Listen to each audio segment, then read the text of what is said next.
Tom Bose here, VampireRN.com.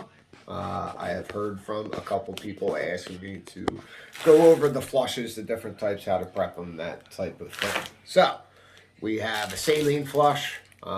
That's always white. This one is threaded. This one is not threaded. We have a heparin flush.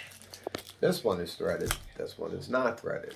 The yellow represents adult heparin. The blue represents pediatric heparin. So that's the difference.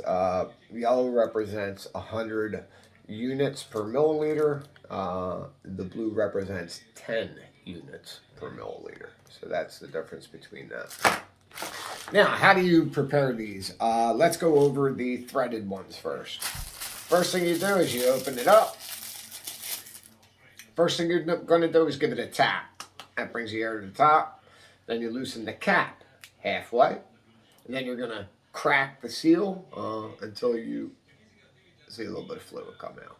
Right? Once you do that, you're going to put the cap back on. You don't crank it on. You just make sure it's not going to fall off. So that's how you prep it when the cap's threaded. So just to review that, and to point out there that I keyed in on 3 words there because they kind of rhyme, easy to remember. Tap, cap, crack. And that's how you prep it. Now, we're going to use the same 3 words and key in on the non-threaded flushes, okay?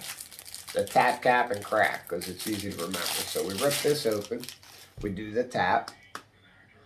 When we do the cap, you just break the seal by going back and forth so the cap's sitting on there loose. And then when you crack the seal, make sure your finger is above the cap, not on it, but above it, so the cap doesn't hit the seal. And then once you get a little bit of fluid out, it's prepped. Put the cap back on, that's prepped. So to review that, and now when you're working with a heparin flush of the non-threaded, it's perforated down the side. Give it a tap, loosen the cap, and then crack the seal by pushing the air out. That was prepped. So that's basically the different types of flushes you work with in home infusion and how you would prepare them. This not only makes it easy to work with it, frankly, it's the easiest way to work with these in my opinion, but also it's the cleanest way, which helps prevent infection. And you get a line infection, you'll be in the hospital for another week. So I'll have these short little tips for you throughout. Till next time, peace out.